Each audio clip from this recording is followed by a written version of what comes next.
reflexão da tarde é sobre o autoconhecimento à luz da doutrina espírita, que é um pouco diferente das demais propostas de autoconhecimento, embora nenhum espírita seja estimulado a desprezar a contribuição da ciência e das demais áreas do conhecimento.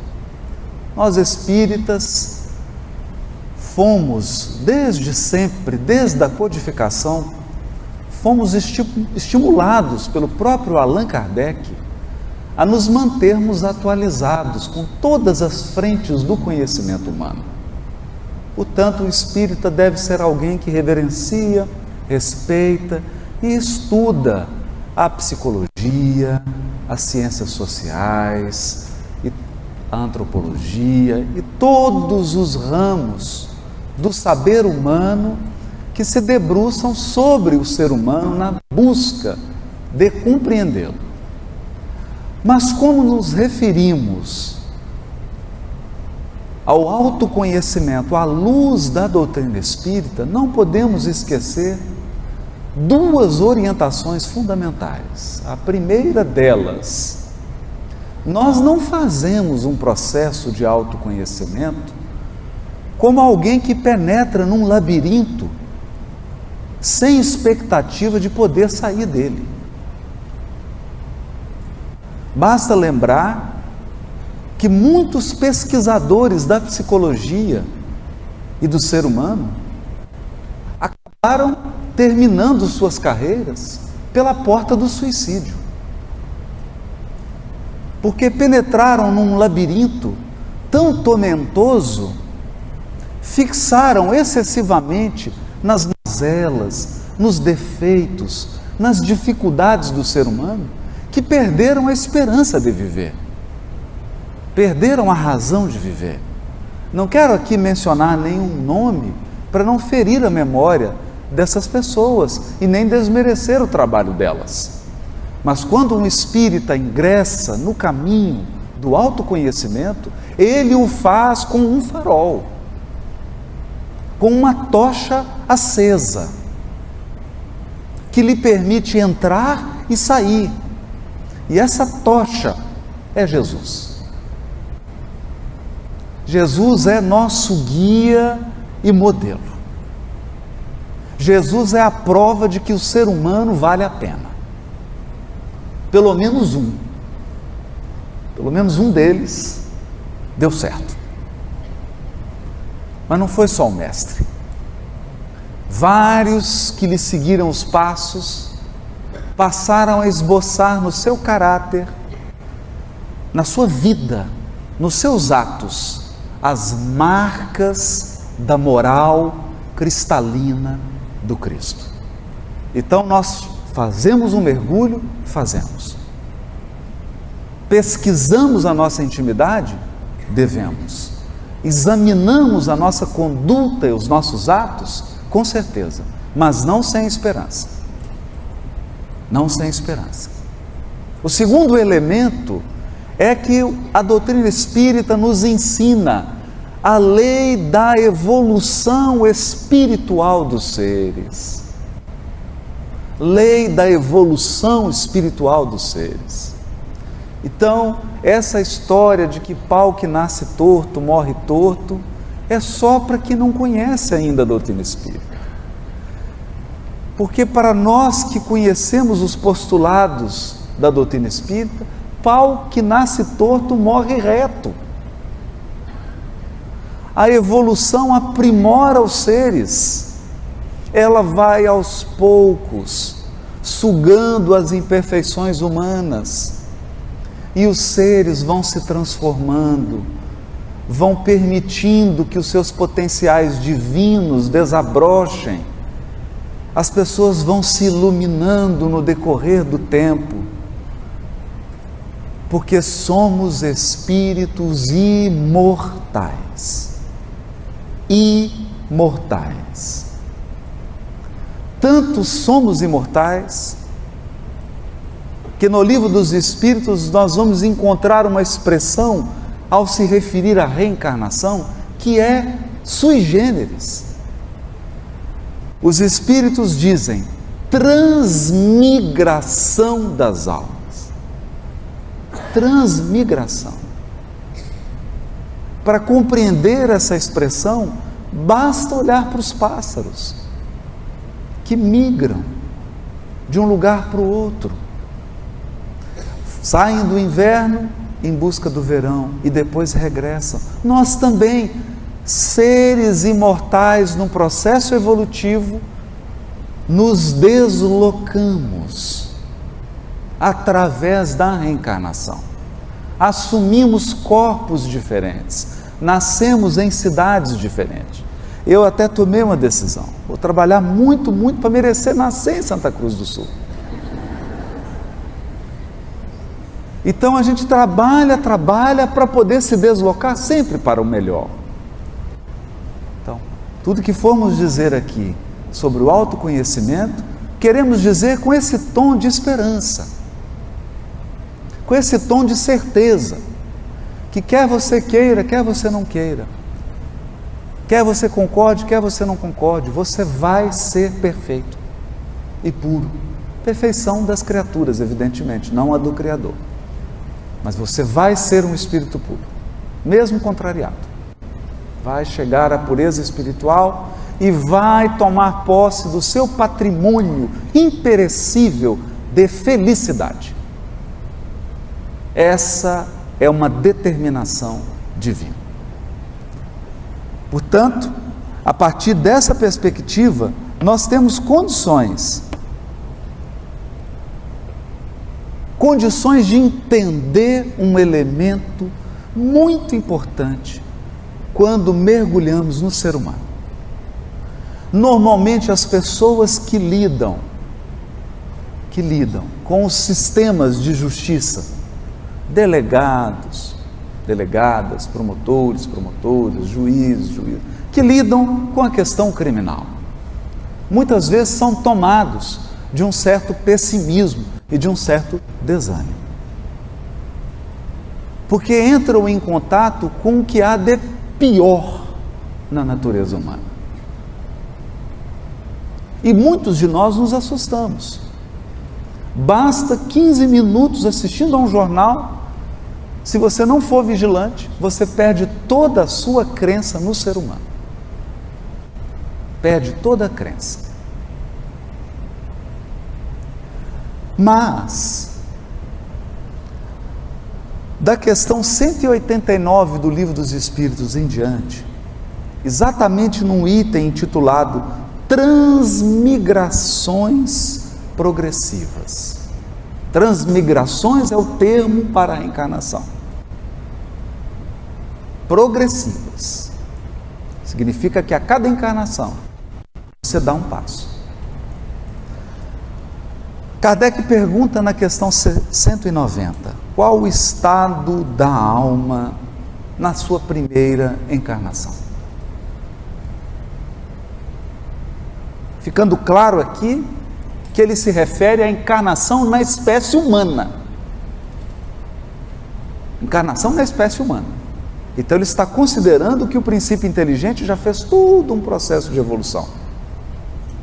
Qual o estado? E os Espíritos respondem, o da infância na vida corporal. A inteligência, então, apenas desabrocha e a alma se ensaia para a vida. Isso é importante.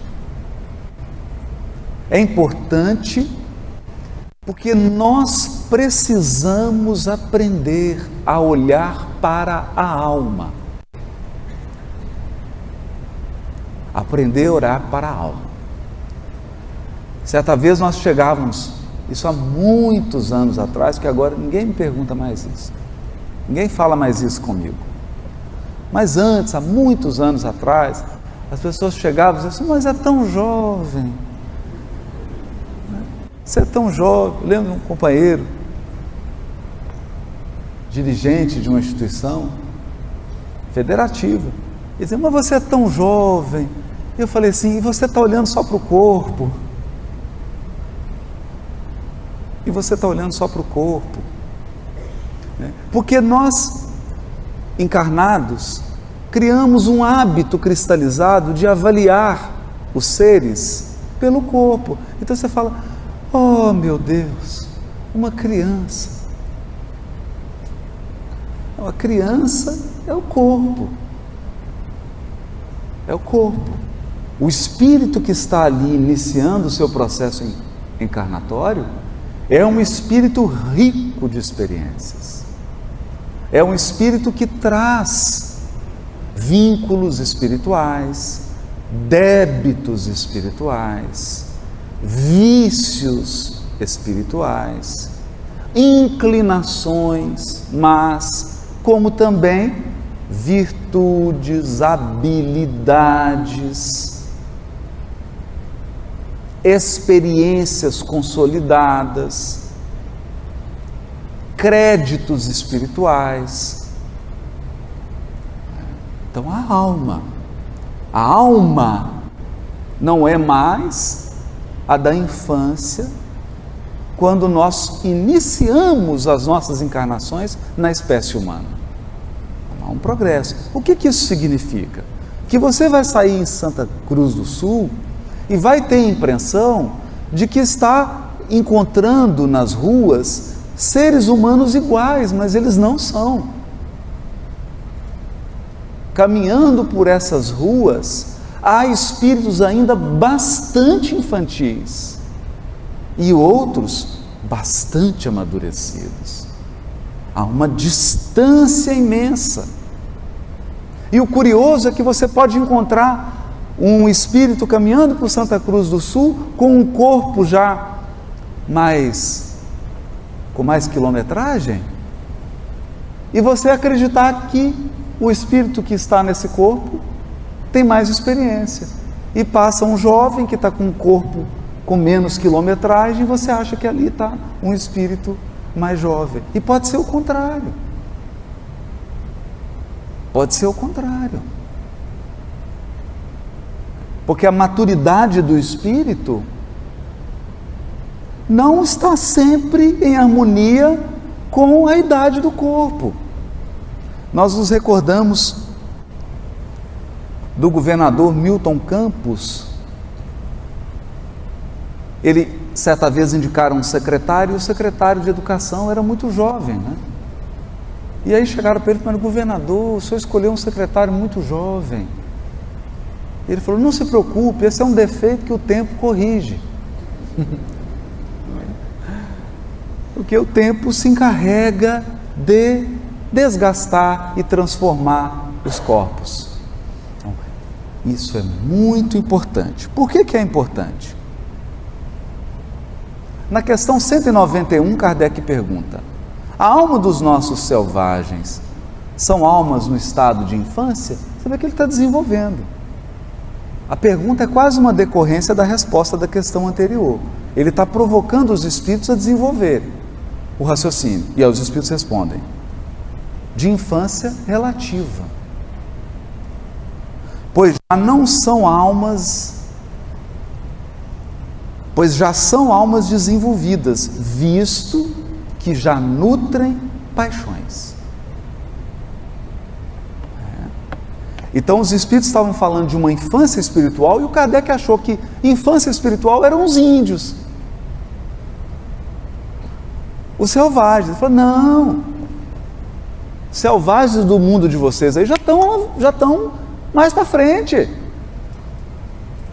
não estão na infância não, eles já progrediram. Quer ver uma prova que eles progrediram? Eles nutrem paixões. Aí você fala: hã? É uma estranha essa resposta. Mas eu achei que paixões eram defeitos. Como é que progredirem porque eles nutrem paixões? Aí o Kardec pergunta, porque não passa nada. Na letra A ele pergunta: então as paixões são um sinal de desenvolvimento? As paixões são um sinal de progresso? Os espíritos respondem: de desenvolvimento, sim. De perfeição, porém, não. Progresso é uma coisa, perfeição é outra. Não é? Meu professor de violão vive dizendo para mim: você progrediu. Eu falei: tá bom, ele não está ruim. Ainda está ruim, mas você progrediu. Então, a existência de paixões é um sinal de progresso espiritual, não de perfeição. Então eles vão desenvolver mais isso. São sinal de atividade e de consciência do eu. Atividade e consciência do eu. Todas as paixões decorrem do eu, do ego, do eu. Desse senso que nós temos de que eu sou algo diferente dos outros. Eu sou eu.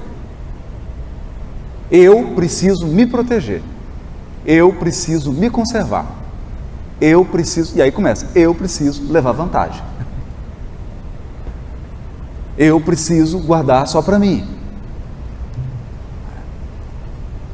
Então esse desenvolvimento da consciência do eu dá origem às paixões. Porquanto na alma primitiva a inteligência e a vida se acham no estado de germen.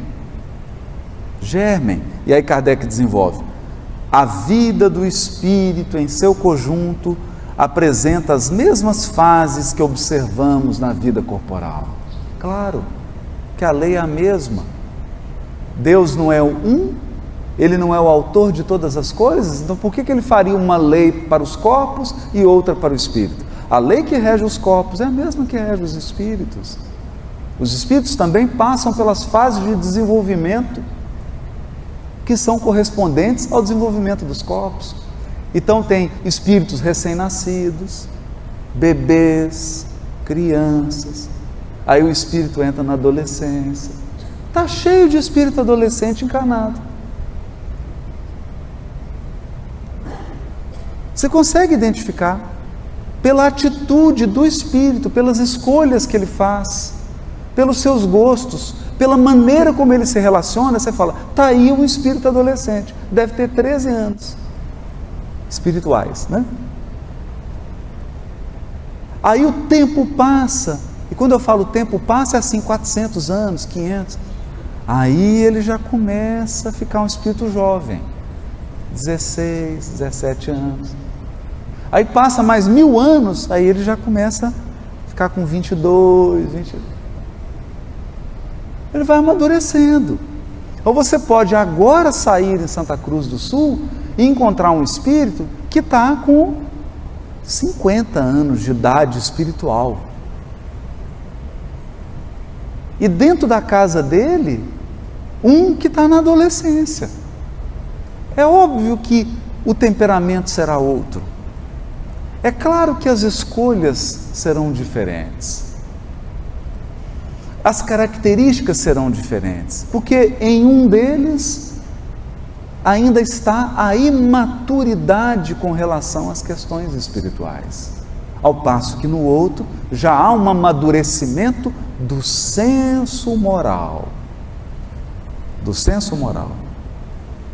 Aí o Kardec continua: o espírito passa gradualmente do estado de embrião ao de infância, para chegar, percorrendo sucessivos períodos, ao estado de adulto, que é o da perfeição. Então você olha um espírito puro, angelical, ele é um espírito adulto. Adulto. Completou o processo. E como não tem envelhecimento espiritual no sentido que tem do corpo físico, ele vai ficando cada vez melhor. Cada vez melhor. Cada vez melhor. Com a diferença de que para o espírito não há declínio. Olha o que o Kardec está dizendo. Não há declínio. Para o espírito não há declínio. nem decrepitude, como na vida corporal. A vida do espírito, que teve começo, não terá fim. Não terá fim. Por isso que André Luiz diz no Agenda Cristã: guarde a paciência. Você já viveu séculos inumeráveis e viverá milênios sem fim. É preciso colocar tudo nessa perspectiva. E aí Kardec prossegue: que imenso tempo é necessário ao espírito, do nosso ponto de vista, para que ele passe da infância espírita à infância espiritual, né? Ao completo desenvolvimento. É um imenso tempo para a gente, não é? Porque você fala, mas é muito tempo. Meu Deus, é muito tempo. Não é possível que vai demorar 100 mil anos. Mas para um ser que é eterno, o que são 100 mil anos? Então é isso. Bom, primeiro ponto que nós gostaríamos de chamar a atenção para desenvolver o nosso raciocínio. O segundo é a partir da questão 907, quando Kardec trata das paixões. Das paixões. Há em nós um conceito muito comum de que as paixões são animais peçonhentos que precisam ser mortos, ou ervas daninhas que precisam ser arrancadas. Então todos nós temos uma falsa concepção de que o orgulho é algo que precisa ser arrancado do espírito. A ganância é uma erva daninha que precisa ser retirada. Então você vai lá e arranca até a raiz, tira tudo. O egoísmo é um animal peçonhento que precisa ser morto, massacrado. Então, nessa ideia, essa concepção do ser humano, ela é uma concepção complicada, porque nós criamos uma visão maniqueísta, bem e mal. Então vou exterminar o mal. E aí o processo de autoconhecimento, ele se transforma numa guerra. Mas será que é assim? Será que foi isso que os espíritos superiores nos ensinaram sobre a natureza das paixões? E aqui não há dúvida.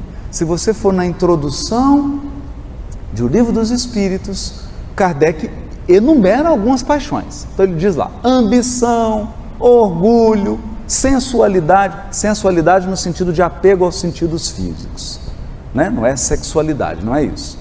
Sensualidade, apego aos sentidos físicos. Ele fala que isso são paixões. Aí surge a questão 907. Olha o que o Kardec pergunta: será substancialmente mal o princípio originário das paixões, embora esse princípio esteja na natureza? Eu vou traduzir a pergunta. Kardec está perguntando assim: as paixões são essencialmente más? O princípio delas é mal na essência? Então aqui, letra A, os espíritos podem responder: sim, o princípio das paixões é essencialmente mal. Ou B, não, o princípio das paixões não é essencialmente mal. Se a resposta for A, nós vamos ter que arrancar de nós todas as paixões. Então o trabalho da reforma íntima é um trabalho de guerra, de destruição. Perceberam? Porque se as paixões são essencialmente más, eu preciso destruí-las. Portanto, o progresso moral é um trabalho de destruição, de luta. E destruição nós somos especialistas. Não é? O ser humano é um perito em destruir. O que ele não sabe ainda é construir. Não é? Então a gente pega aqui uma floresta bonita dessa, se deixar, destrói tudo. Nós sabemos fazer isso. Somos peritos. Agora, voltar com a floresta para o lugar, a gente não sabe ainda. Isso nós não sabemos. Então você tem um rio maravilhoso, nós conseguimos destruir o rio, poluir ele inteiro, matar todos os peixes, acabar com tudo. Mas nós não sabemos ainda pegar um rio morto e acabado e fazê-lo voltar à vida. Perceberam? Então será que realmente o progresso moral é uma guerra, uma obra de destruição, em que você entra dentro de você e sai matando tudo, destruindo tudo quanto é paixão? Será isso? Então vamos ver a resposta dos Espíritos. Letra B. Não. O princípio das paixões, a essência das paixões, não é mal. Agora complicou.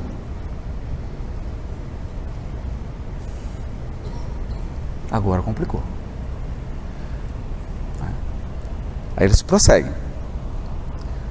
A paixão está no excesso de que se acresceu a vontade, visto que o princípio que lhe dá origem foi posto no homem para o bem.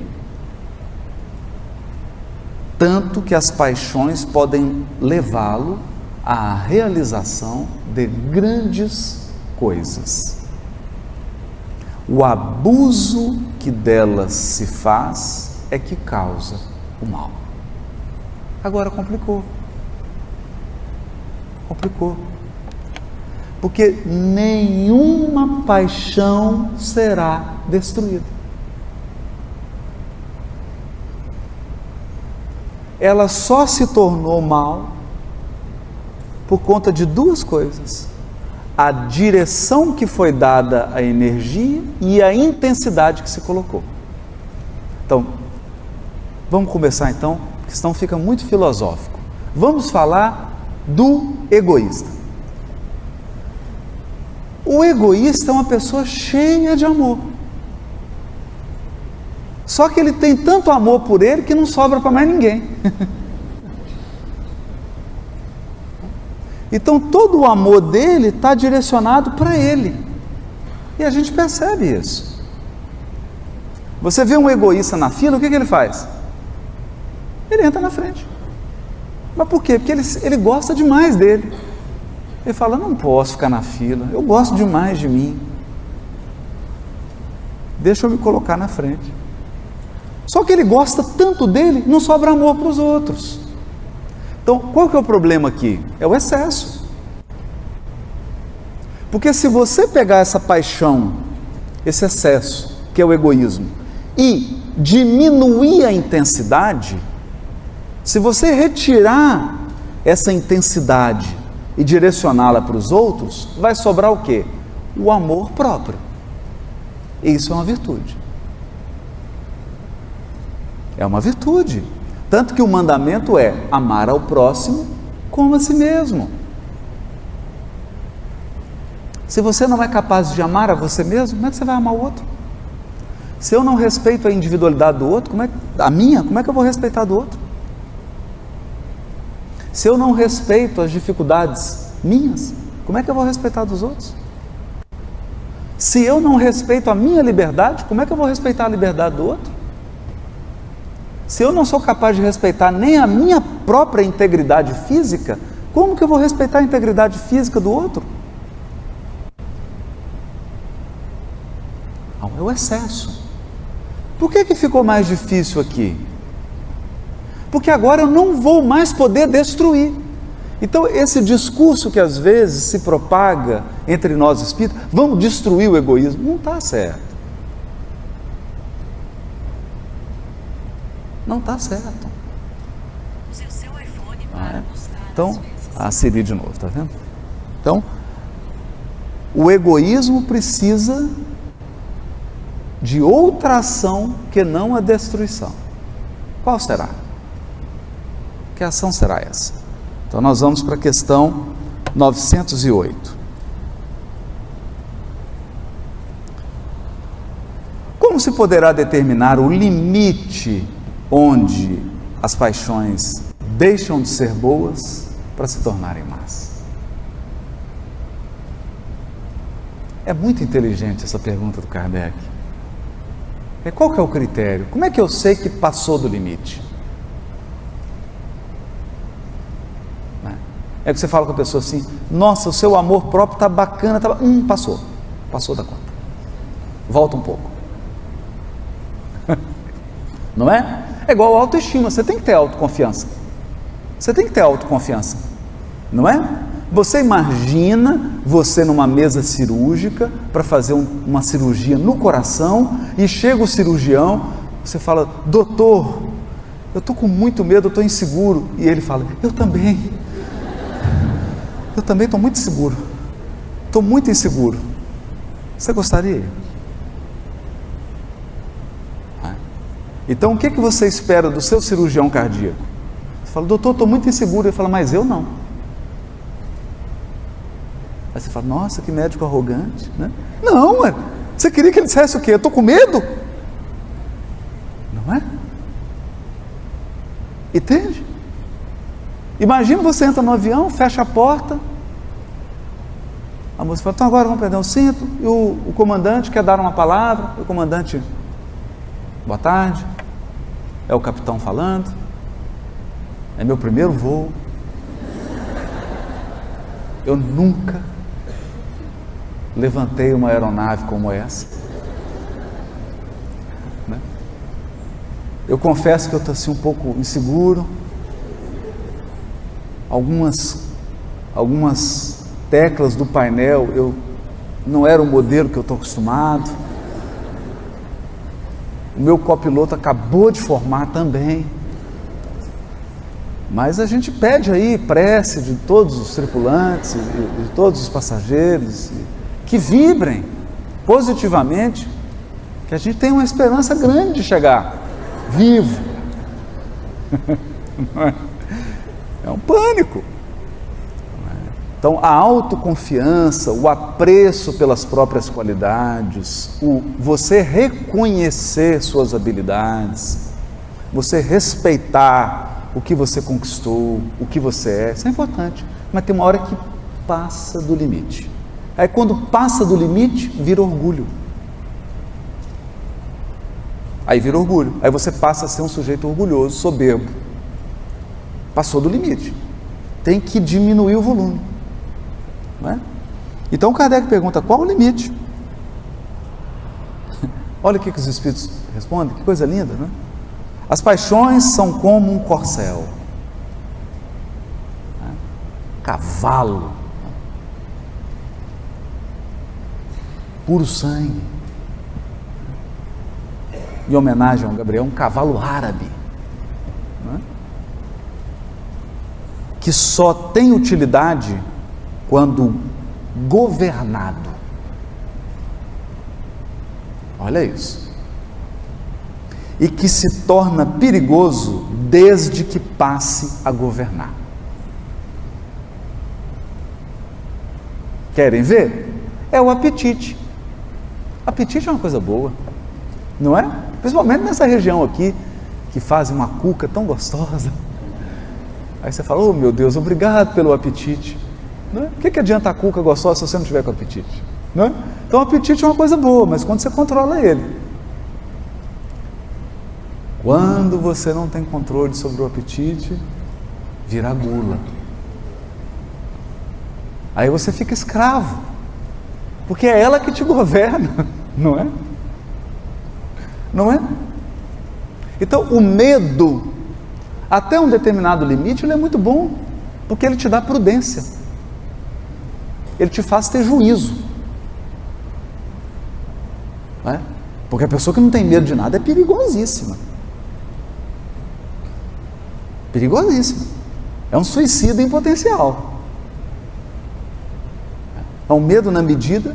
Qual que é a medida? Aqui, olha que bonito que os Espíritos dizem. A medida é o seguinte: é a pergunta: quem? Quem?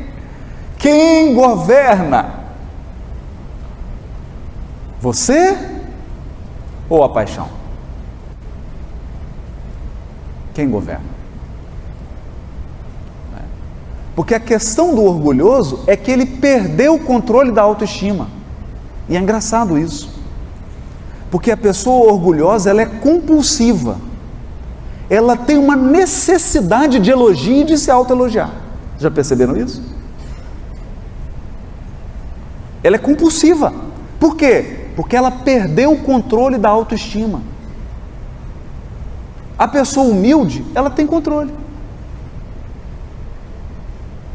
Ela tem autoestima, ela sabe se valorizar, mas está sob controle, ela tem controle. Ela sabe, tá bom, obrigado. Então, quem governa? Uma paixão se torna perigosa a partir do momento em que deixais de poder governá-la e que dá, em resultado, um prejuízo qualquer para vós mesmos ou para outra. Porque quando a paixão, quando essa energia foge do seu controle, ela vai gerar um prejuízo para você ou para alguém. E começa pelas pessoas que estão do seu lado e que geralmente são as que te amam. E aí a gente sai fazendo um estrago. Primeiro, entre os que nos amam. Aí os que te amam viram inimigo, né? Porque o inimigo é alguém que te amou. O inimigo é alguém que te amou.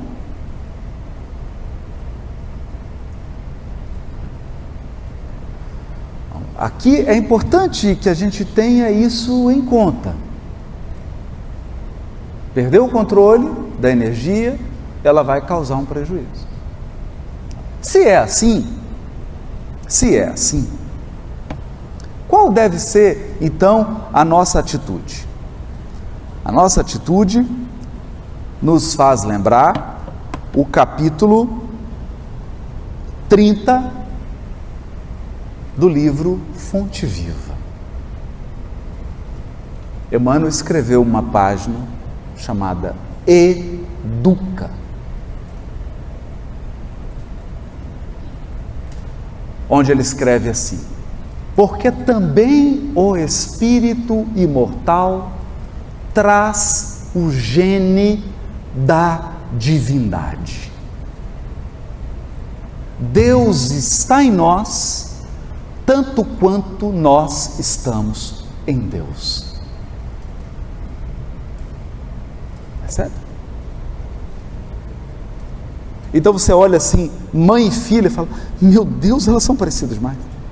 Pai e filho, né? É engraçado que agora o meu está crescendo, as pessoas falam: nossa, mas ele, gente, está a sua cara. Está a sua cara. E é verdade. Quem tem filho sabe, né? Você vê características assim, você fala: meu Deus, é a minha cara. Isso quando os filhos não apresentam trejeitos que são seus. Aí você fala: meu Deus, que coisa assustadora. Não é? Você vê o filho agindo assim, a pessoa fala: gente, é igualzinho você. O jeito que você fala, a sua sobrancelha, você fala: é verdade. Por quê? Porque psicologicamente, espiritualmente, geneticamente, parte de mim está nos meus filhos, como parte do meu pai e da minha mãe estão em mim. Com Deus também. À medida que você cresce, você começa a ficar parecido com Deus. Sabe por quê? Porque você é filho, filha. Você é criatura de Deus. Seu destino é ficar cada vez mais parecido com o papai.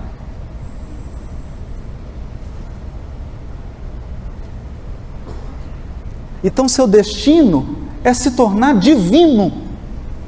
Divino, porque teu gene, teu DNA espiritual é de Deus.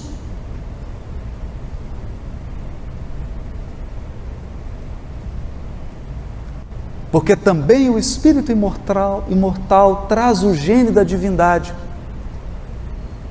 Estamos em Deus tanto quanto Deus está em nós. E aí ele começa, então por que o ser humano está perdido? Por que o ser humano está aí vivendo e cometendo atrocidades? Maldades que a gente não tem nem coragem de olhar. Por quê? Porque está deixando que as suas energias psíquicas tomem o controle. Não é? Então é como se fosse assim, você é um veículo de 550 cavalos. Se cada cavalo faz o que quer, meu amigo, você está perdido. Você não sai do lugar. Então você precisa assumir o comando das suas energias psíquicas, das suas potencialidades, que são divinas. Que são divinas. Assumir o comando delas. Por isso diz Emmanuel, educa e transformarás a instintividade em inteligência. A inteligência em humanidade e a humanidade em angelitude. Educa. Então o que nós estamos querendo dizer com isso? Nós estamos querendo dizer que a doutrina espírita, que revive o Evangelho de Jesus na sua essência, ela é na sua essência, no seu foco, uma obra educativa. Ela não é uma obra de destruição, percebem? E aí a gente vê espírita defendendo pena de morte. Mas matar quem? Matar quem? Você quer mandar o criminoso para o mundo espiritual? Para ele ficar solto? Você está achando ruim ele ter acesso a celular na penitenciária? Imagina ele desencarnado.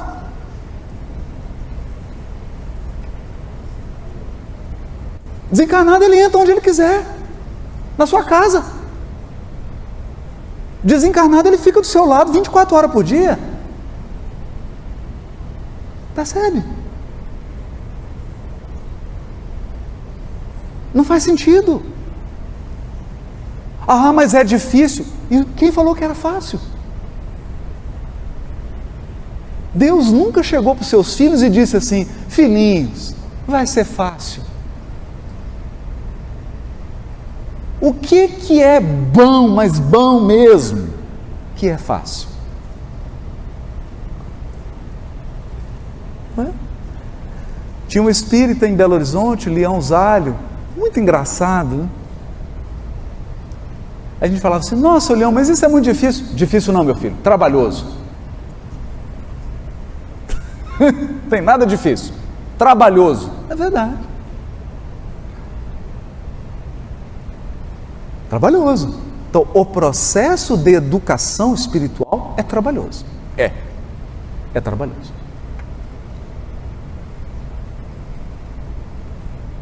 É trabalhoso. Então você queria o quê? Jesus está lá crucificado, está quase desencarnando, aí chega um soldado. Chega um soldado, olha para Jesus na cruz, pergunta para o companheiro: quem que é esse? Esse aí parece que é o rei dos judeus. Rei dos judeus? Esses judeus são malucos mesmo, hein? E o que ele veio? Veio trazer um negócio aí de um tal de evangelho, mas eu não entendo muito isso não. E o que você está fazendo? Nós estamos esperando ele morrer. Não, vamos... Estou doido para comer uma cuca, tomar um café. Vamos acabar logo com isso. Pegou a lança e enfiou em Jesus.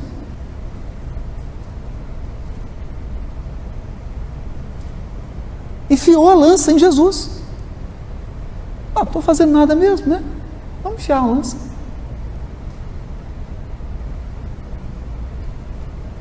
E você faz o quê?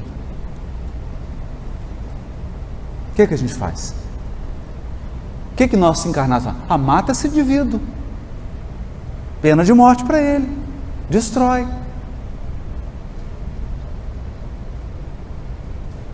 Destrói o quê? O espírito é imortal.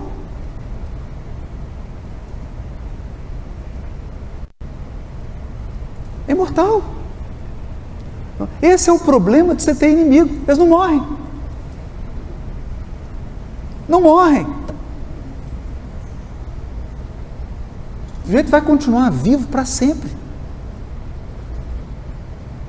Aí você pensa assim: uma hora eu vou ter que me entender com ele, né? Vou ficar a eternidade? Perceberam? Então o que Jesus fez? O que fez com Longinos? Educou. Educou. Quanto tempo demorou? Quase 1.800 anos. Quase 1.800 anos para educar esse soldado. Aí chega para ele o próprio Cristo, está no livro A Caminho do Brasil, Coração do Mundo, Pátria do Evangelho. Aí ele chama o Espírito e fala: meu filho, agora eu quero concluir a obra educativa em você, filho. Tu lembras? A lança. Como não, Senhor? Como que eu esqueço isso?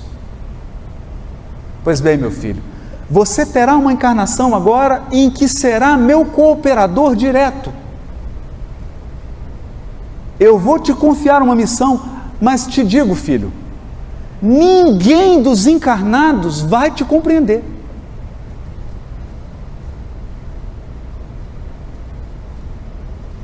Você doará, fará tudo, dará o seu máximo, e ninguém vai te compreender. Você entendeu, meu filho? Porque foi assim. Você não me compreendeu. Então agora você precisa passar por esse processo educativo para você entender o que eu passei na cruz quando você me furou com a lança, filho. Mas eu te prometo, se você vencer nessa encarnação, será a tua redenção espiritual. Vou, Senhor, eu vou. Vai, porque na terra você será chamado de Dom Pedro II.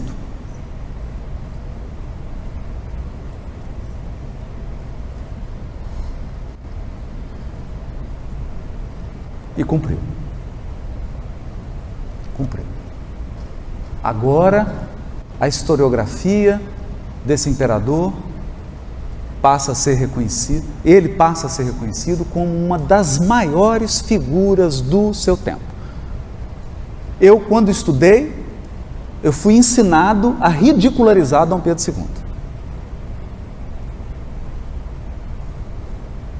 Hoje, os historiadores, as teses de doutorado, começam a encontrar documentos, encontrar as relações de Dom Pedro II e percebendo, o maior estadista que aquele tempo tinha. Todo mundo ia tomar conselho com aquele homem.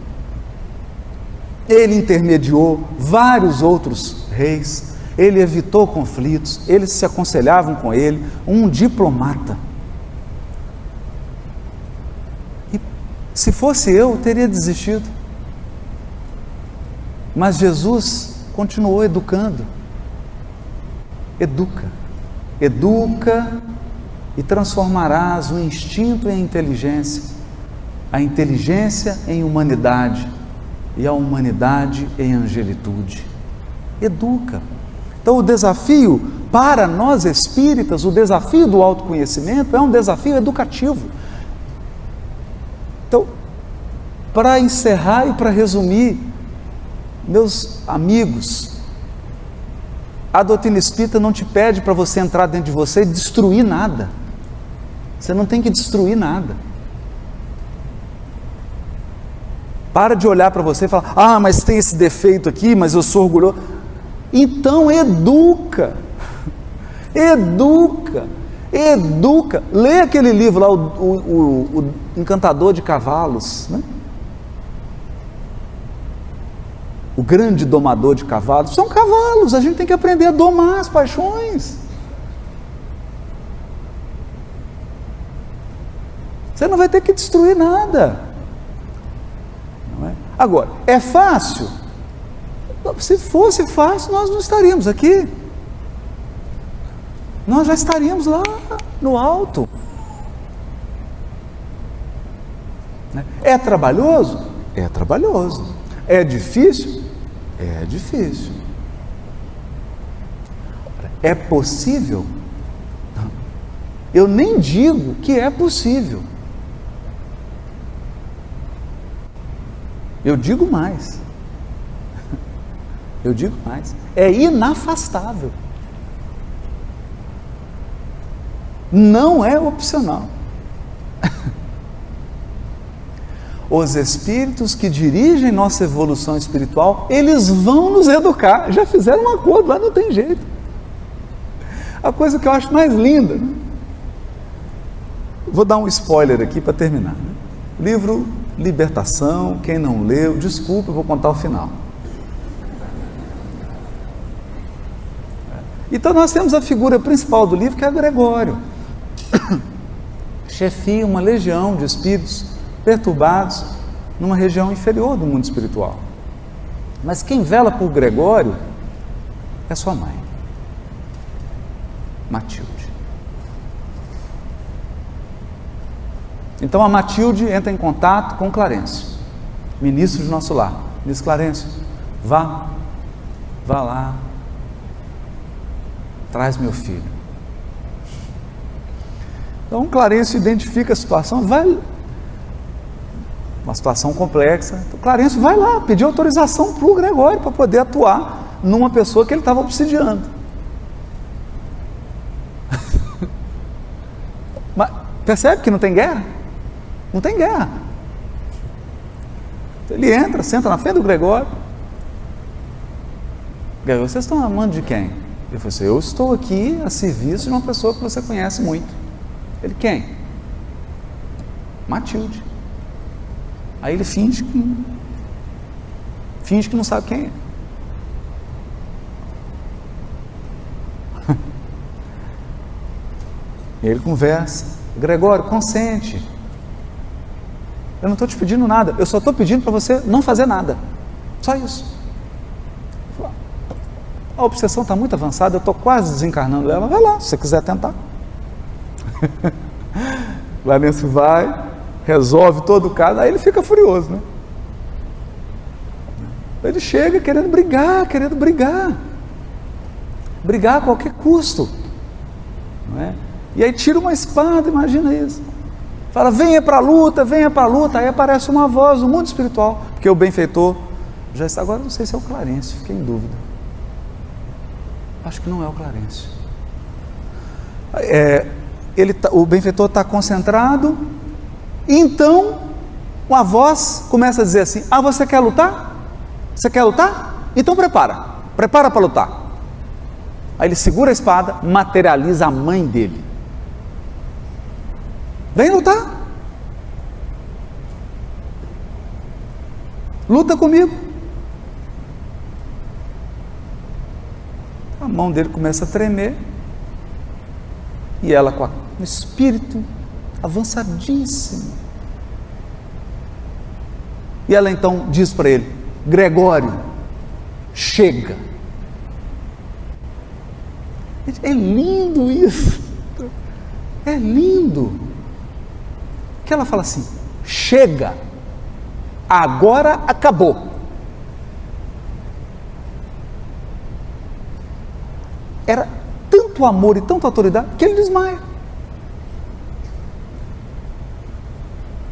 E aí ela recolhe o filho, pede o auxílio dos amigos espirituais e fala: acabou. E agora? Agora eu vou programar a reencarnação dele. É assim. O menino está fazendo uma birra no shopping, gritando no chão, você morrendo de vergonha. Oh, meu Deus do céu. Chega a mãe, pega, levanta, acabou, agora. Acabou.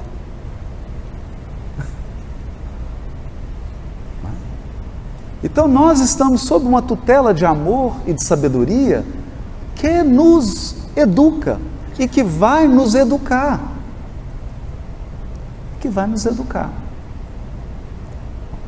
Esse processo, ele é lento, ele é trabalhoso, ele é desafiador, mas ele faz parte do determinismo divino.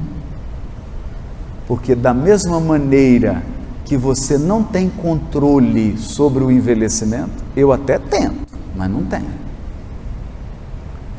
Seu corpo vai passando para a idade, não tem jeito. Olha, todo ano eu faço aniversário, gente, é um absurdo isso. Espiritualmente também, todo ano você vai, não tem jeito, gente. E o progresso, ele é irreversível. Uma vez atingido um patamar, você não volta mais, porque você adquire uma sensibilidade, você agrega recursos espirituais, não tem volta. Não tem mais volta. Então é essa mensagem que eu gostaria de deixar.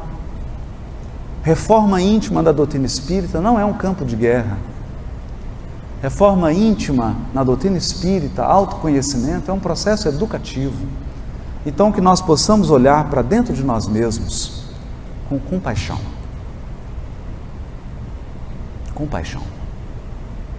Com serenidade.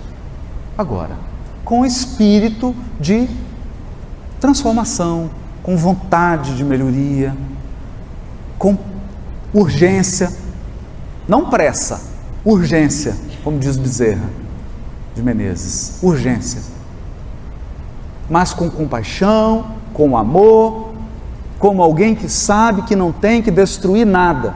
O seu problema não é destruir seu orgulho, não é destruir sua sensualidade, não é destruir sua ganância, não é destruir seu egoísmo. A questão é educar esses cavalos. Educar. E trazê-los para a justa medida da expressão. Quando você assumir o controle e educar esses impulsos, eles deixam de ser defeitos e se transformam em virtudes poderosas. São os meus votos para todos nós, inclusive para mim. Muito obrigado.